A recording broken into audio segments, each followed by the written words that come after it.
ఉన్నారు, కీడు చేసిన వాళ్ళు ఉన్నారు. మనకు మేలు చేసిన వాళ్ళు ఉంటారు, కీడు చేసిన వాళ్ళు ఉంటారు. మనకు మేలు చేసిన వాళ్ళు మనకు గుర్తుకు రారు కానండి, మన కీడు చేసిన వాళ్ళు మాత్రం మనం మర్చిపోం. అందుకే నేను ఒక థాట్ చెప్పానండి మన వాళ్ళకి. ఏమనంటే, మనకు మేలు చేసిన వాళ్ళందరిది ఒక లిస్ట్ రాసుకుందాం. కొంతమందిని చూస్తే మనకు కోపం విపరీతంగా వస్తుంటుంది.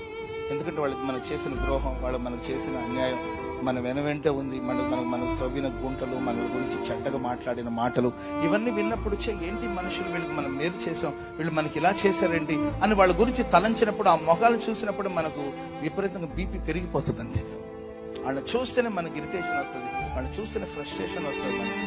అందుకే నేను మన సహోదరుడికి ఒక కాన్సెప్ట్ చెప్పాను. ఏంటంటే, ఒక పేపర్ తీసుకుందాం, మేలు చేసిన వాళ్ళకి ఒక షీట్ పెట్టుకుందాం, మన కీడు చేసిన వాళ్ళకి ఇంకొక పేపర్ పెట్టుకుందాం.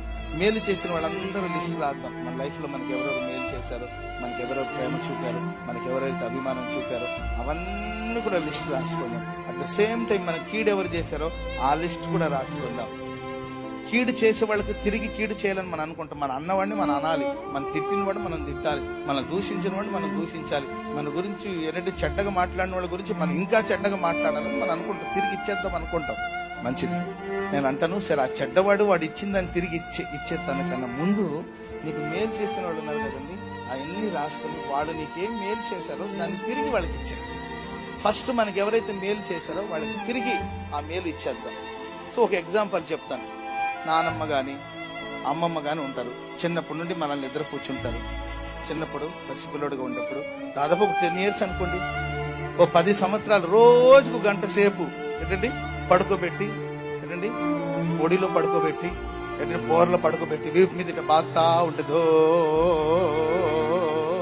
ఎంతసేపు మనకు నిద్ర వచ్చేంతవరకు ఓ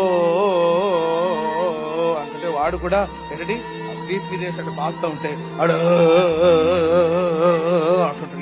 1 hour అండి మన నిద్ర వచ్చింది. నాకు పడుకోనాయన అని చెప్పి ఏంటంటే గుడ్డల మీద బాధో, వీపు మీద బాధో, మొత్తం మీద నానమ్మ గాని అమ్మమ్మ గాని మనల్ని రోజుకు గంట సేపు మనల్ని ప్రశాంతంగా నిద్రపుచ్చుంటారు.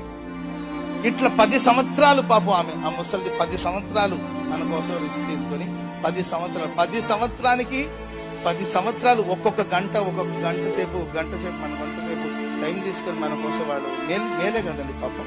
ఆ వయసులో మనకు నిద్ర రాకపోతే పాపం ఆమె ఎన్ని పాటలు పాడి ఏంటంటే దానికి మన శృతి ఉండదు, దానికి ఒక తాళం ఉండదు, దానికి ఆరోగ్యం ఉండదు, దానికి ప్యాడ్ ఉండదు, ఏంటంటే ఆమె ఇంకా ఎందెందో పాటలు అసలు అది ఏ రాగమో తెలియదు, అది ఏ తాళమో తెలియదండి. ఆమె రాగం ఆమెకే, ఆమె తాళం అదండి. ఆ రాగాన్ని భరించలేక మనం నిద్రపోయింటాం. పాప ఏదో పాడుంటదండి, అసలు లాలి అంటది, ఎందెందో అంటది, అసలు పాడి ఓ పడుకోరా అసలు అది పాప మనం నిద్రపుచ్చుంటది. 10 years మన కోసం రిస్క్ తీసుకునింది. ఇప్పుడు కొంచెం ఆమె పెద్ద వయసు వచ్చేసి ఆమె కూర్చోలేకపోతుంది. ఈ 10 years నీ కోసం ఆమె రిస్క్ తీసుకునింది కదా, మరి నీవు ఆమె అది తిరిగి ఇవ్వగలుగుతున్నావా? నానమ్మ చిన్నప్పుడు నన్ను నిద్రపుచ్చావరా, నేను నిన్ను నిద్రపుస్తాను రా, నేను పాట పాడతాను రా అని చేయగలుగుతారా? ఓ 10 నిమిషాలు ఆమె దగ్గర కూర్చోడానికి నీ విరుచుకొని పడతావు.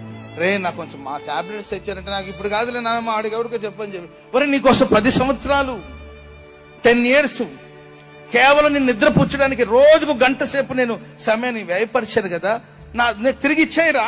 నేను నీకోసం టైం స్పెండ్ చేశాను కదా, అది నాకు ఇచ్చేసా. నేను నిద్ర పుచ్చడానికి కోసం నేను రిస్క్ తీసుకొని నాకు ఇచ్చేయమని అడుగుతుందామె.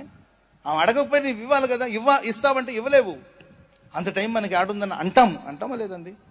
మరి మేలు చేసిన వాళ్ళకే మేలు తిరిగి ఇచ్చే శక్తి నీకు లేనప్పుడు, మేలు చేసిన వాళ్ళకే తిరిగి మరలా మేలు చేసే ఓపిక నీకు లేనప్పుడు, మేలు చేసిన వాళ్ళకి తిరిగి నీ ఉపకారం చేసే అనుభవం నీకు లేనప్పుడు, ఎవడో చేసిన కీడును పట్టుకుని ఎందుకంటే ఊగడం?